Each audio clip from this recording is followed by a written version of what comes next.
पावन दिन है। दीपावली का पर्व भारत की संस्कृति में सभी पर्वों का ये राजा माना गया है। आज के दिन सबको पता है, मर्यादा पुरुषोत्तम भगवान श्री राम 14 वर्ष का वनवास पूर्ण करके राजा दशरथ अपने पिता की आज्ञा का पालन करने हेतु, और इसके पीछे कारण है राक्षसों का वध करके धर्म की पुनर्स्थापना हेतु ये सब लीला भगवान ने की। और आज का दिन का महत्व क्या है? भगवान श्री राम ने दशहरे के दिन रावण का वध किया और उसके पश्चात वनवास काल पूर्ण करके 14 वर्षों के बाद अयोध्या में वापस लौटे। सुना है 14 वर्ष के लिए प्रजावासियों ने व्रत उपवास किए, लेकिन राम के इंतजार में जीवन को लगा दिया। और जब भगवान श्री राम अयोध्या आती है, घर घर दीपमाला हुई, सारी अयोध्या जगमगा उठी। और आध्यात्मिक दृष्टिकोण से अगर हम इसको अपने जीवन के साथ जोड़ना चाहें तो यही एक बात कहूंगी, जब तक हमारे मन का रावण, हमारे मन का अहंकार खत्म नहीं होगा, हमारी इस काया नगरी अयोध्या में राम का आना भी असंभव है। रावण को मारना यानी अपने अहंकार को समाप्त करना, क्योंकि भगवान सदा अपने भक्त के अहंकार को खाते हैं। इसलिए आज के दिन श्री रामचरितमानस के अंदर जो जो घटनाएं भगवान श्री राम के जीवन के साथ जुड़ी हुई हैं, हर साल इस भजन को आप सुनते हो। संक्षिप्त रूप से ये एक रामायण का पूरा वर्णन है। आइए इसको गुनगुनाएंगे और आनंद लेंगे।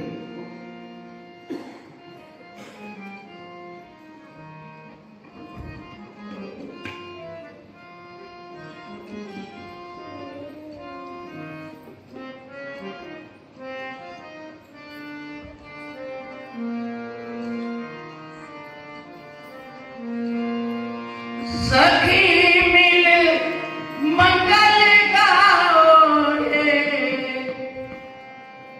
सखी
खुशी का इजहार कैसे करोगे?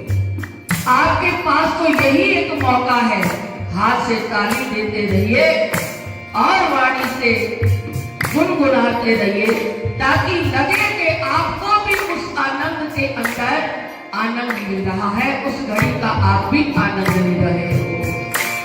याद कीजिए वो कैसी घड़ी होगी।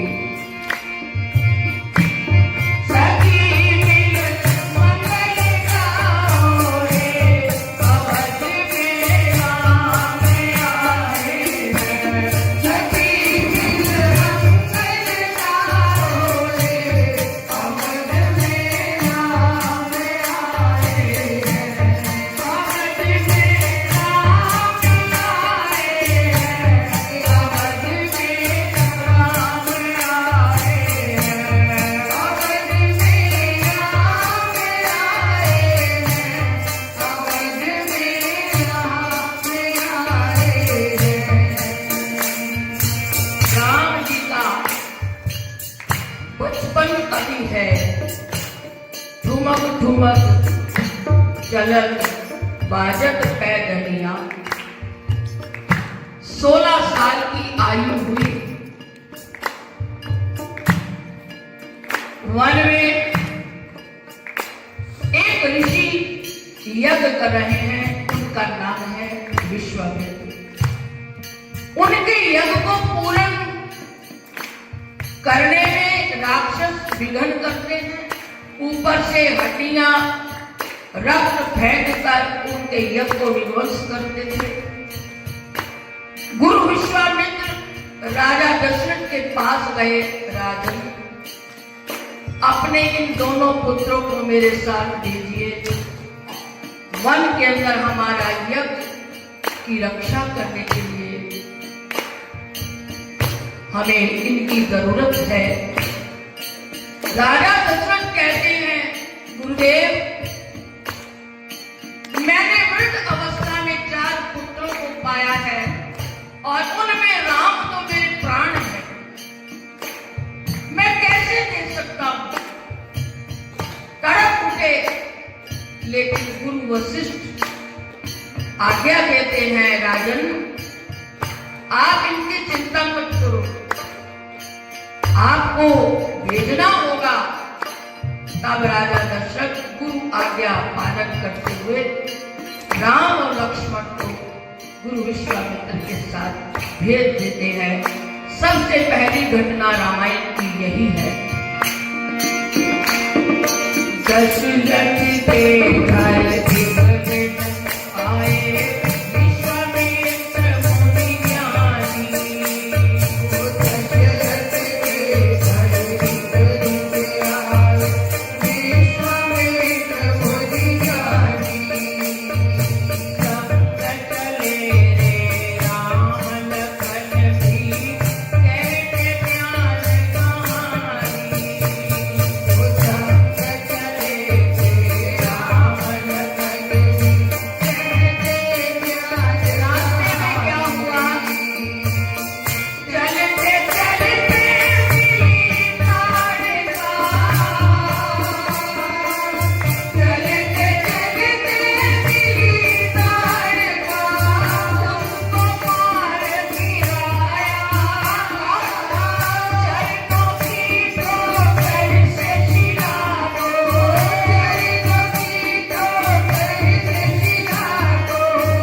के यज्ञ को पूर्ण करते हैं। वहीं पर दूसरी घटना जुड़ जाती है। सीता स्वयंवर हो रहा था, तैयारियां चल रही थी और राजा जनक को पता चला कि हमारी नगरी के पास एक ऋषिवर बैठे हैं। उनको भी निमंत्रण भेजा गया कि आप ही सीता स्वयंवर, हमारी बेटी का स्वयंवर है, उसमें पधारिए। गुरु विश्वामित्र राम जी को कहते हैं, चलो राम, हम भी सीता स्वयंवर, राजा जनक की बेटी का स्वयंवर है, आप भी चलिए। यहीं से जुड़ जाती है दूसरी घटना। और राजा जनक ने, आपको सब ये कथा पता है, सिर्फ थोड़ा थोड़ा समय लेकर राजा जनक ने एक शर्त रखी थी। बचपन काल के अंदर सीता मां अपने महल के अंदर एक शिव धनुष, जिसको खेल खेल में ही उठा लिया करती थी। तब राजा जनक ने शर्त रखी, जो कोई इस शिव धनुष को भंग करेगा, उठाएगा, उसके साथ मेरी बेटी का मैं विवाह करूंगा। और ये धनुष यज्ञ हो गया, शुरू हो गया। तो गुरु विश्वामित्र के साथ राम लक्ष्मण भी हैं और कोई भी राजा, यहां तक कि वहां रावण भी था, कोई उसको उठाने की हिम्मत हो गया, दिल भर हिला न सका। और राम जी ने उस यज्ञ के अंदर, धनुष यज्ञ के अंदर बैठे हैं। क्या हुआ? धनुष यज्ञ में बैठ गए दशरथ राज दुलारे, धनुष यज्ञ में बैठ गए दशरथ राज दुलारे। शिव धनुष ना टूटे किसी से, हिम्मत कर सब हारे। शिव धनुष ना टूटे किसी से, हिम्मत कर सब हारे। गुरु विश्वामित्र ने इशारा किया, राम उठो, तुम्हारे होते ये राजा जनक क्या कह रहे हैं? क्या ये धरती शूरवीरों से खाली हो गई है? कोई शूरवीर नहीं बचा जो मेरी शर्त को पूरा कर सके। तब विश्वामित्र इशारा करते हैं, क्या? उठे सच्चिदानंद राम प्रभु, उठे सच्चिदानंद राम प्रभु, शिव का धनुष उठाया, करके टुकड़े शिव धनुआ के, करके टुकड़े शिव धनुआ के, रहित सता कवि को सियासत छाए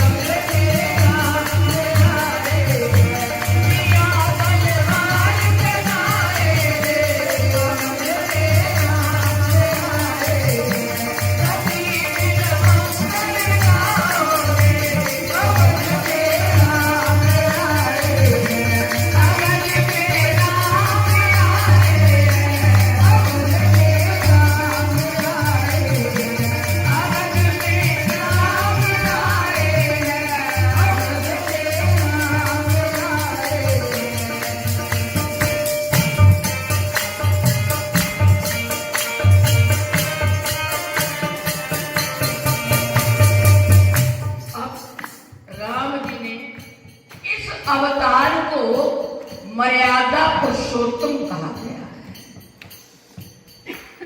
यानी सीमा से बाहर नहीं जाना। ग्रस्त का ये असूल है। आज इंसान जब मर्यादा से उल्लंघन करता है तो दुख आते हैं।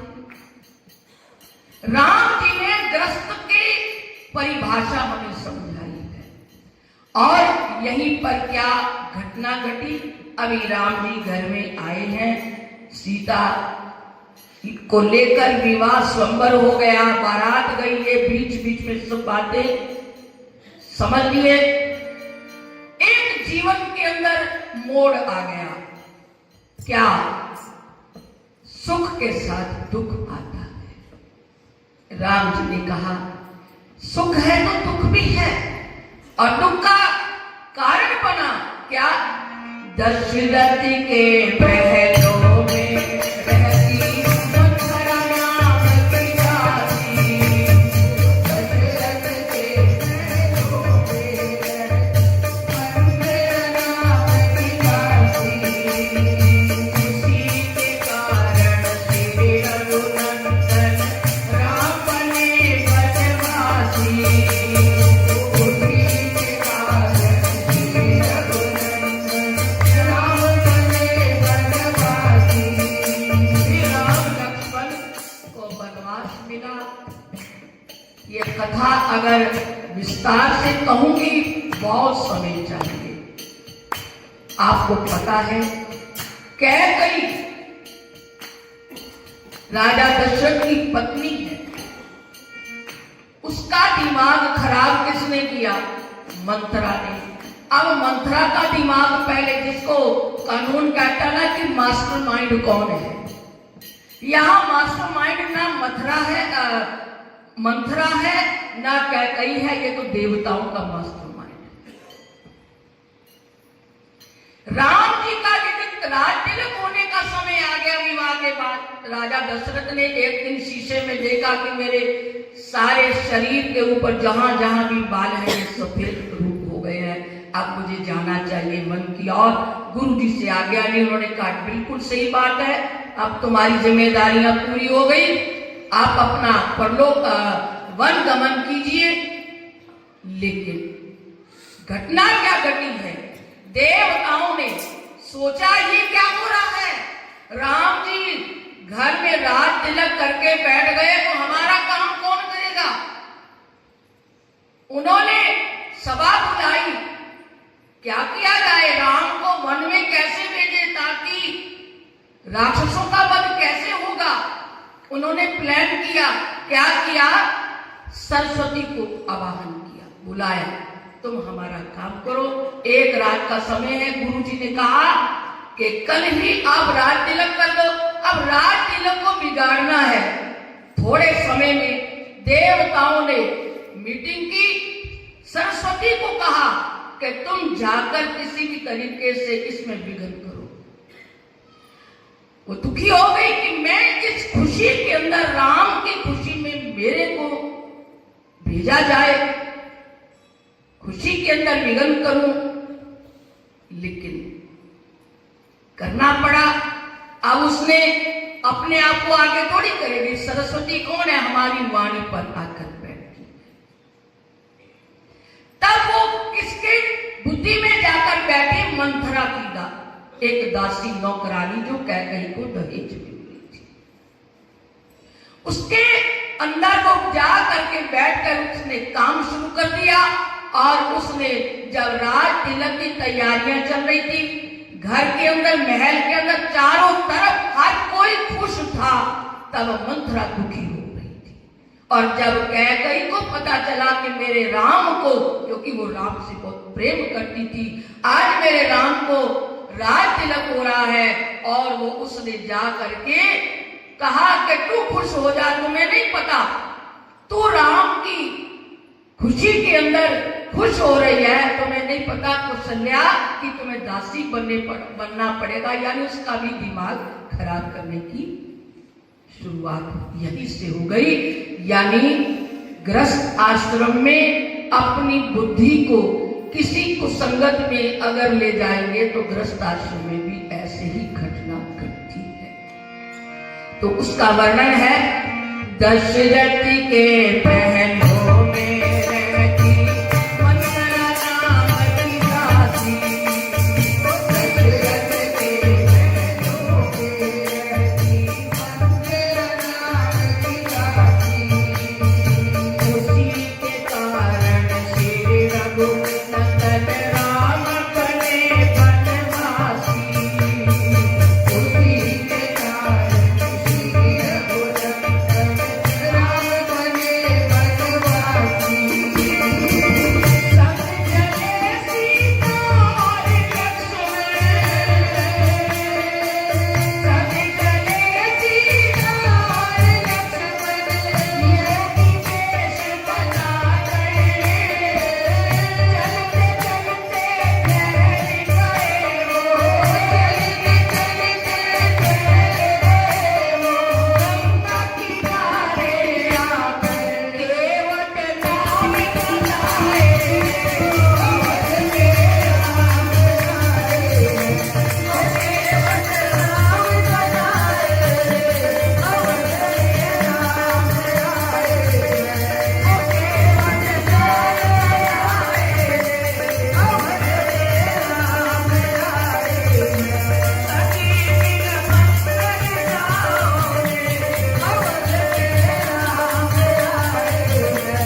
ने केवट जो एक गरीब आदमी है और नौका चलाता है, और राम जी ने उससे कहा कि भैया हमें गंगा पार करनी है, तो वो कह रहा है मैं नहीं आपको करा सकता।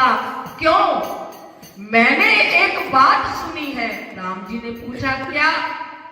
आपके चरणों में जादू है, क्योंकि ये घटना घट चुकी है रास्ते में। क्या? चरणों की ठोकर से शिला को नारी रूप बनाया। एक शिला को चरणों का स्पर्श जैसे ही राम जी ने किया, गौतम पत्नी अहल्या नारी अपने रूप में आ गई थी। वो घटना का याद करा रहा है, प्रभु मैंने सुना है आपके चरणों में जादू है, मेरी तो लकड़ी की नाव है, ये नारी बन गई तो मेरा परिवार का पालन पोषण मैं कैसे करूंगा? राम जी ने कहा अब तू चाहता क्या है? प्रभु बस मैं आपके चरणों को धोऊंगा, वो चरणामृत पीऊंगा, सबको पिलाऊंगा, कुछ ठीक ठाक रहा तो आपको बिठाऊंगा, कुछ गड़बड़ हो गई तो नहीं बिठाऊंगा। लक्ष्मण जी क्रोध में आ गए, ये छोटा सा आदमी मेरे भगवान के साथ क्या बात कर रहा है? राम जी ने लक्ष्मण को कहा लक्ष्मण शांत हो, इसको अपनी बात पूरी करने दो। तो लक्ष्मण शांत हो गए। तब राम जी क्या कहते हैं? प्रभु बोले अब देर करो ना, पार उतारो भाई। प्रभु बोले अब देर करो ना, पार उतारो भाई। केवट बोला डरता हूँ मैं आज राम रघुराई। वो केवट बोला डरता हूँ मैं आज राम रघुराई। क्यों? चरणों की ठोकर से शिला को, चरणों की ठोकर से शिला को नारी रूप बनाया। मेरी तो ये काट की नैया, मेरी तो ये काट की नैया, तेरी उड़ जाए। इसलिए वो पहले चरण धुलाओ रे, अवध तेरा मेरा रे। वो पहले चरण धुलाओ रे, अवध तेरा मेरा रे। वो पहले चरण धुलाओ रे, अवध तेरा मेरा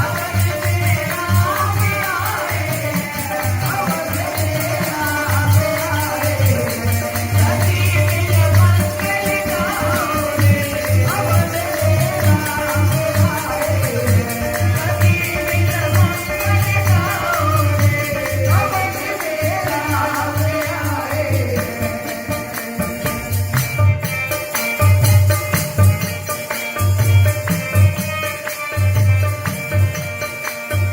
गंगा पारे उतर कर रघुवर देने लगे उतराई। वो गंगा पारे उतर कर रघुवर देने लगे उतराई। राम जी गंगा पार हो गए। अब पैसा टका तो उनके साथ नहीं है। विचार करने लगे इसको किराया क्या दिया जाए। अपने पति राम की मूक भाषा को, अंदर उठ रहे विचार को सीता मैया ने जान लिया कि राम जी विचार में पड़ गए, इसको किराया क्या दूं। सीता मैया ने अपनी मुद्रिका उतार कर राम के हाथों में दे दी। प्रभु इसको दे दीजिए। राम जी उसको देते हैं कि भैया ये लो आपका किराया। तो वो मना कर देता है। राम जी कहते हैं कि भैया अपना किराया दीजिए। उन्होंने कहा प्रभु मुझे किराया नहीं चाहिए। क्या चाहिए? वो हर जीव को ये भाव बनाना चाहिए कि जब कभी जीवन में हम भगवान से मांगे तो मांगना भी हमें आना चाहिए, मांग क्या होनी चाहिए। तो भगवान देते हैं, क्या कहता है वो केवट, गंगा पार उतर कर रघुवर देने लगे उतराई, ओ गंगा पार उतर कर रघुवर देने लगे उतराई। केवट बोला दूंगा ना मैं आज राम रघुराई, ओ केवट बोला दूंगा ना मैं आज राम रघुराई। प्रभु बस आप मेरी ये बात याद रखना कि मैंने कभी आपको पार किया है। क्या कहा, मेरा और आपका धंधा एक है। ये बात सुनकर लक्ष्मण गुस्से में आ गए, इसकी क्या हिम्मत, मेरे भैया की तुलना अपने साथ कर रहा है कि प्रभु मेरा और आपका धंधा एक है। राम जी कहते वो कैसे, मैं इस नैया इस नदी छोटी नदी को पार करने वाला मल्लाह हूं, आप संसार सागर को पार करने वाले मल्लाह हो। बस मेरा ये जो आज मैंने आपको पार किया, जब मैं इस दुनिया से विदा हो जाऊं, मेरी आत्मा को मेरी रूह को संसार सागर से पार कर देना। जब आपके द्वार पर मेरी रूह आएगी शरीर त्याग कर, मुझे भी आप संसार सागर से पार कर देना। गंगा पार उतर कर रघुवर देने लगे उतराई, गंगा पार उतर कर रघुवर देने लगे उतराई। केवट बोला दूंगा ना मैं आज राम रघुराई, ओ केवट बोला दूंगा ना मैं आज राम रघुराई।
राम जी ने वानर सेना के साथ युद्ध के लिए लंकापुरी पर चढ़ाई की। दल बल के संग लंकापुरी पर